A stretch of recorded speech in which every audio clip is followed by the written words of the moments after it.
Freedom's the answer. What's the question? You're listening to Ernest Hancock. Wow, wow, wow, I feel good. I knew that I wouldn't. I feel good. I knew that I wouldn't. Yeah, Shahid's gonna make me feel better, cause damn, it's Memorial Day today, and what do we got to commemorate? A bunch of dead young men. Is that it? Is that our A game? That's what we're doing? You know, And we had a soldier from Iraq on, Shahid, in the last hour, and he's there with an organization lobbying Congress, and he's from Friends Committee on National Legislation. It's a Quaker group, and he's an Iraq soldier that was in intelligence there, and he's just, he has to go through this therapy to be able to just regain his humanity. And is he wasting his time, or there's all kinds of fronts that we can all fight on and just kind of be ubiquitous and just saturate culture at every level, including congressmen's offices, and have an effect? Or, should we just kind of ignore them? I mean, I'm just, if you ignore them long enough, maybe they'll go away, or maybe not. Well, let's go ahead and talk about your article, Unpatriotic, Why Our Government Won't Protect Our Rights and What We Can Do About It. Well, let's go ahead and talk about why you use the word unpatriotic, because I understand why they named it the Patriot Act, but, how long have you been willing to come out against this? I mean, were you early, later? Was there a motivation? Were you always against it? What's your history on this? I was definitely always against it. I was in law school when it was passed. And so the war in Iraq was really the first point at which I got politically active in the sort of sense of grassroots organizing. I've been writing for a long time, but that was the first time when I got out in the street.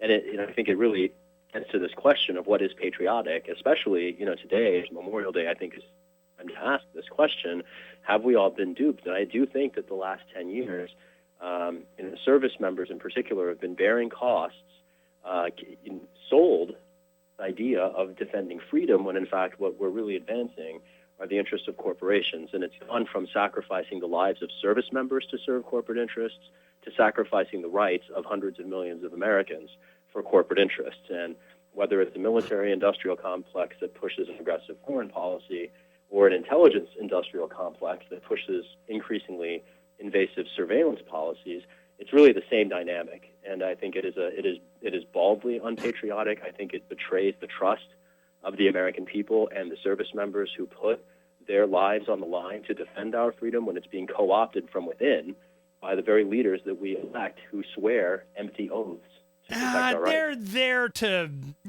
pay off the people that paid them off. I mean, this is, when you talk about a lot of these surveillance techniques and everything, there's just somebody making some cash on it, or getting database, or have inside information, or what. Heck, I remember the Parliament in Great Britain, from the floor going, look, CIA, we know what you're doing with this Epsilon and carnivore programs, and being able to get information gleaned from our telecommunications and your bidding process for blah, blah, blah, blah, blah. So it's got, it's so obvious what's happening. So you're talking about, but why our governments won't protect our rights? And I'm like, because our rights are not their goal. Money is. We got Chertoff going off selling scanners, man.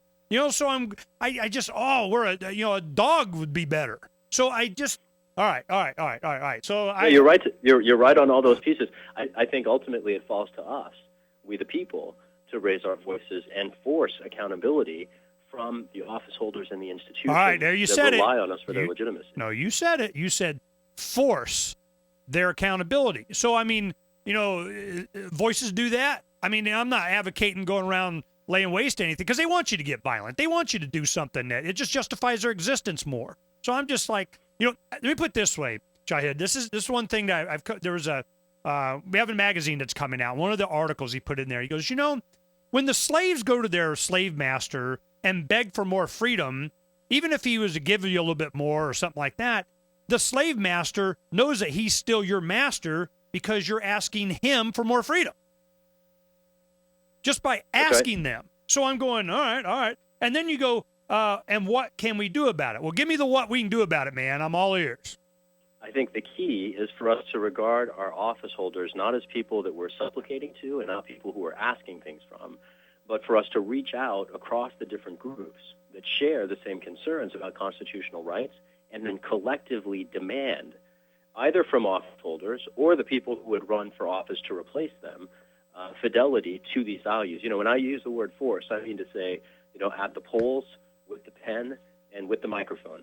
Those are three tools that we, the people, still have. Oh, man, if you think voting's going to make you free, you have not been paying attention. Well, I think it's only true if we first raise our voices, and we've been doing that, obviously, for years.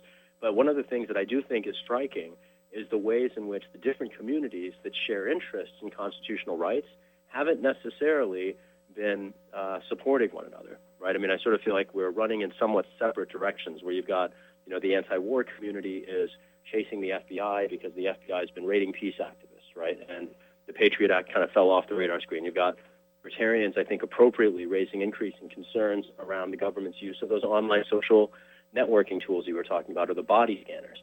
Similarly, at the airport, the Patriot Act flies off the radar screen. In some respects, the different communities that have been mobilizing to try to protect our rights have been, swinging in different directions on different policies. And so, we've really, in some respects, as a movement, I think, failed to connect the dots. I do blame our office holders, but I ultimately put the blame at our own feet as a people for not being more coordinated, organized, loud, and insistent. Well, and if you're more won't change optimistic things, than I am. well, in some respects, it's born of a necessity because I don't see an alternative, right? I mean, democracy is something that we do have to protect, and we do that actively, right? I think we've sort of fallen into a passive trap. When you say that voting won't change things, I think it's not true. Let me make this point before the break, and then we can talk about it when we come back. And the one thing that I want to emphasize is Sam Husseini from the Independent Policy Institute, I think, and he, is a regular. We have a lot of guests, from that they send our way and such, and that may be how we got you, as a matter of fact. But Sam is, we've had him on for years, and we get along just fine. He made the point, exactly what you were saying, that there should be a coalition between different philosophical groups, being it progressive, libertarian, even Republican, whatever, that have a common Tea Partiers or something, that have a common interest. And I'm like, I agree. I mean, there's a lot of things, like Patriot Act would be, a good example. But the common interest always devolves down to maintaining the power to do something that they want. And from the libertarian perspective, the reason they're able to do all this is that they have this structure, this infrastructure that at the very base of it has claimed rulership over your life in some form or your money in some form or some other. And it's just, well, in this particular instance, we don't want it. So libertarians, it's not like we don't have an affinity for doing away with some of the bad things of government, but they do these bad things because there's government. It's just the ability. Right.